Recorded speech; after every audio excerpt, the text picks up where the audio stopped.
Welcome back to the Scotti-BYTE channel, and this is Scott. So I've entitled today's presentation Hurricane Beryl and Self-Hosting.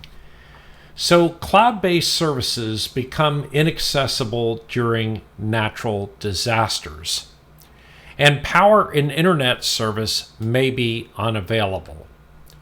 Hurricane Alicia hit us in 1983, Tropical Storm Allison in 2001, Hurricane Ike in 2008, Hurricane Harvey in 2017, where we had 50 plus inches of rain in a matter of 48 hours, and finally Hurricane Beryl, which occurred in the last week here in 2024.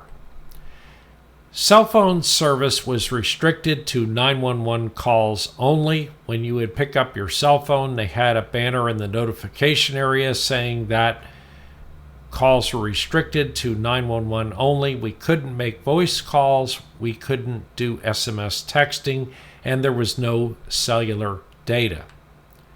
Internet service provider infrastructure requires power, and central offices and hubs, which also lacked power. So we had several upstream failures in the infrastructure.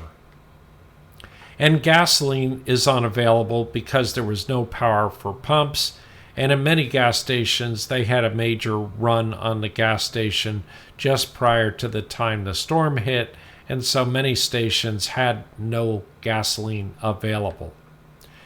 So there were also other impacts. Propane is in short supply because of panic buying. ATMs are offline because, of course, they have no power. Electronic payments don't work because, again, lack of power. And ice is unavailable because of panic buying and lack of power. And the public utility water supply may not be safe. Obviously, when we lose power, then the filtration systems at the water purification plants are not running, and there may be a boil water order out, but then you may not be able to know when that occurs because you might not have anything to receive that notification. And most grocery stores are required to dispose of frozen and refrigerated items early on because of lack of power. And a great shout out here to H-E-B food stores. And if you live anywhere in Texas, you know that H-E-B food stores have been a fabulous food store, especially during our various hurricane, natural disaster events, and tropical storms, because their stores actually have full backup generators for all their frozen food, their refrigerated food, and they even have air conditioning up and running, which makes them a real oasis. So evacuation of 6+ million people in advance is not viable. And I know you're saying, wait a minute here, Houston population isn't that large. And it is if you include all of the surrounding areas and the people in those communities that would also need to evacuate in the event of a major storm. So the primary option then is to hunker down. Generators may preserve frozen and refrigerated food for you, and that's a good thing. And generators need to be at least a dual fuel source. And a really good example of that is my son-in-law that lives just a few miles away from here has a gasoline generator that is also a dual source generator that is capable of using propane, and he used propane and had about 5 propane cylinders in reserve before the storm.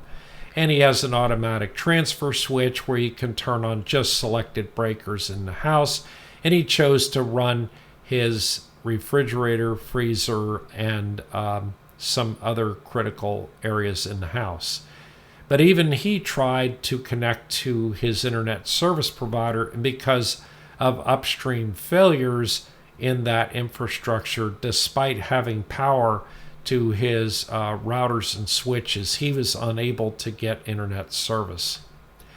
So generators are a moot point if they don't run your air conditioning. And I always thought that it was funny that a lot of people say, well, I want to have a generator so I can protect my refrigerator and my freezers. Well, when the inside temperature of your house exceeds 100 degrees Fahrenheit or 38 degrees centigrade within 48 hours, you really don't want to stay inside your house.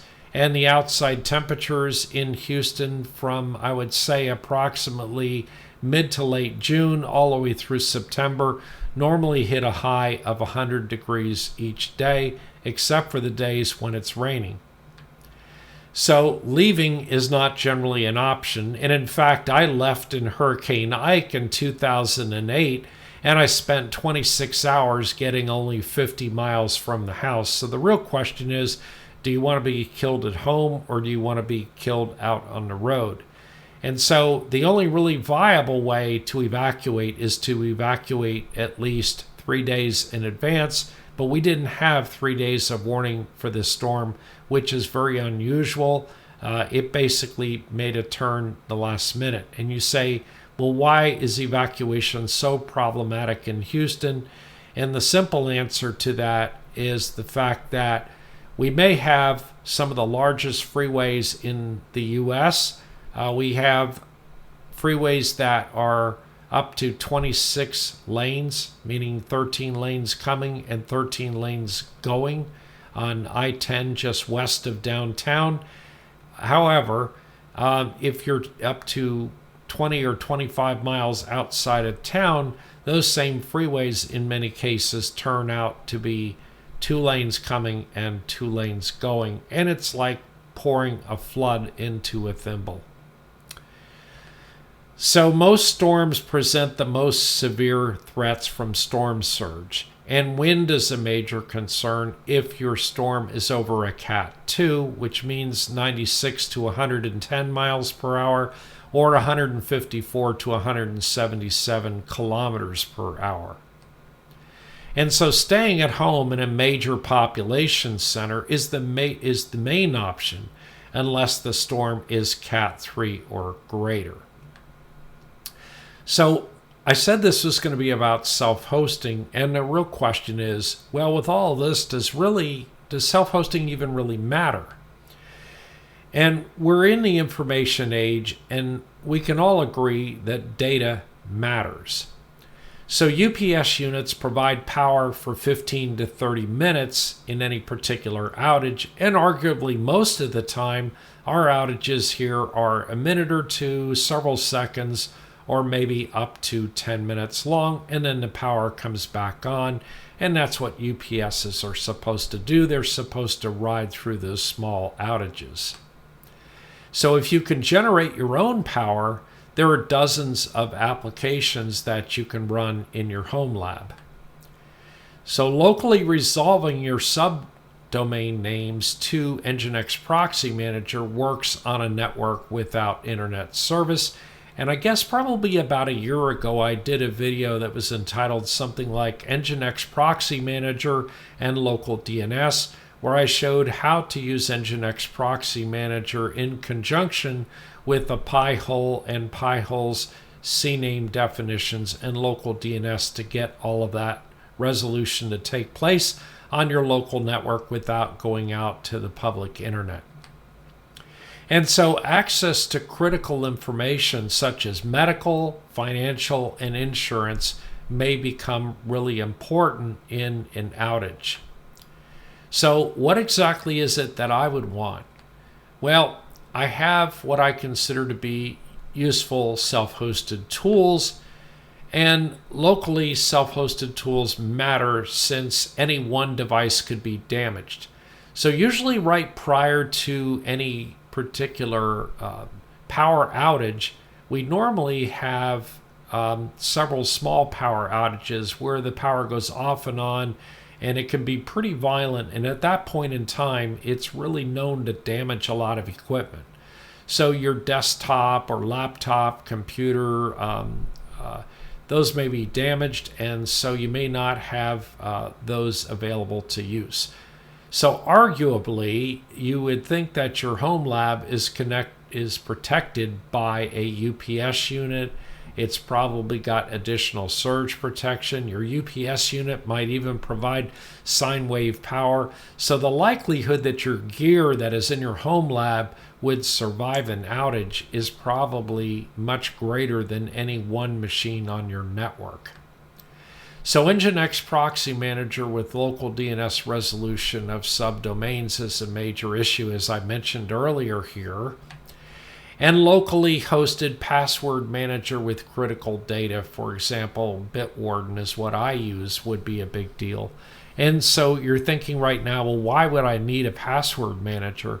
Well, really good password managers store more than password information. They can store information like secure notes.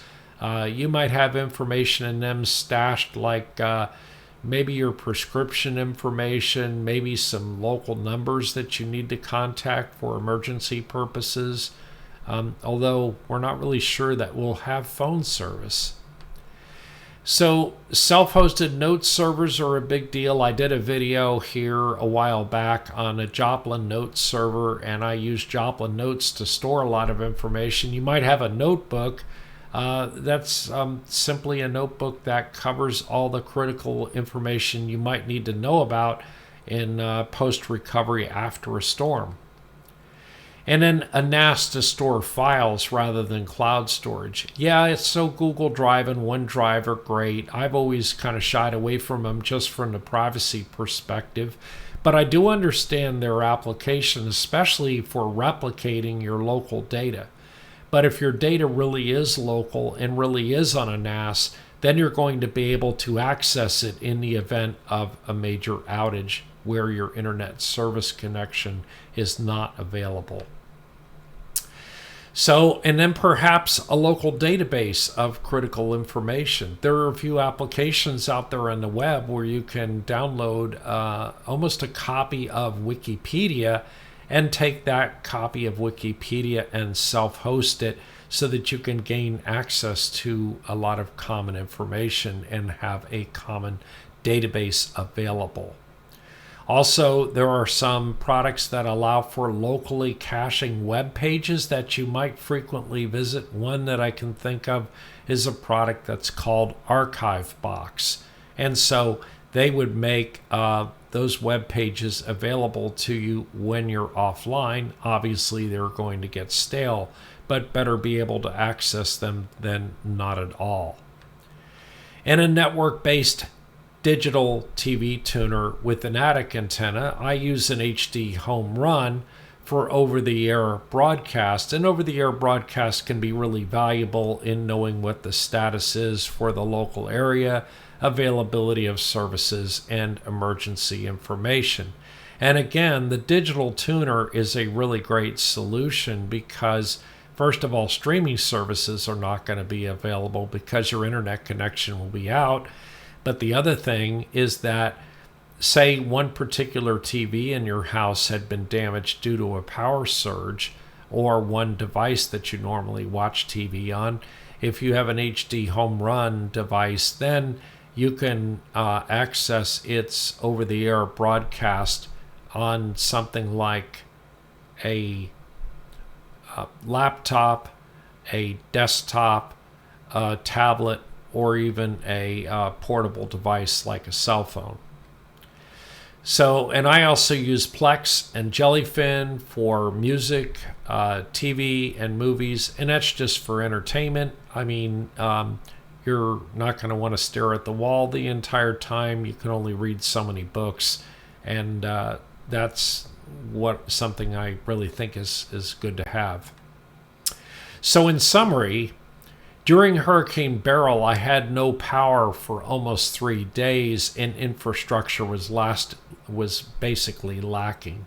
And my problems were a lot of times with upstream infrastructure issues. A really good example of that is that when I did get power back, my internet service wasn't good for about a day.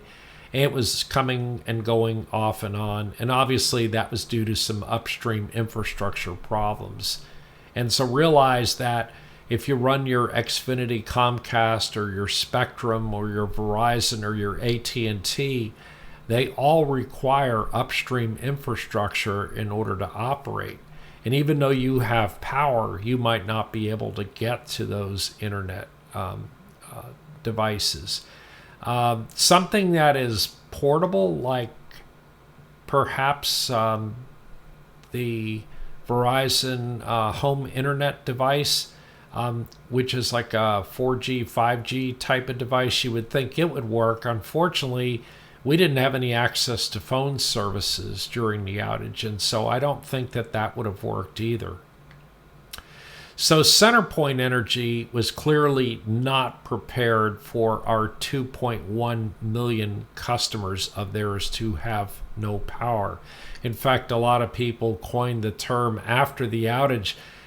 They started calling it center pointless energy. And really, they weren't prepared because there was no advance warning for the storm. Like I said, it veered off its course and hit 500 miles to the south with virtually no warning. So UPS power didn't last because, again, it's not designed for the long term. It's just designed for temporary outages. And battery packs that I had several of them. They were depleted after about 2 days, and they were really good at charging cell phones. However, my wife was on a medical device, and that medical device had a different power supply. In order to charge it, I needed a 110 volt outlet. So that's something that I may want to consider, some kind of backup power that's more robust. I know on down the road I'm going to plan for a whole house backup generator, but that's not in the budget for the foreseeable near term. So despite having an UMA phone and 2 Google phones with analog telephone adapters and also 2 cell phones, since all the upstream infrastructure had failed, all 5 of those phones were essentially useless, and I couldn't do a thing with any of them. And so evacuation is only viable 3 days before an approaching storm because of the freeway problem that I mentioned earlier when you're living in a large population area. And as a matter of fact, we're pushed back up against the water, and in order to evacuate, we have to go through the entire city of Houston to get out. And of course, everybody else has that same idea at the same time.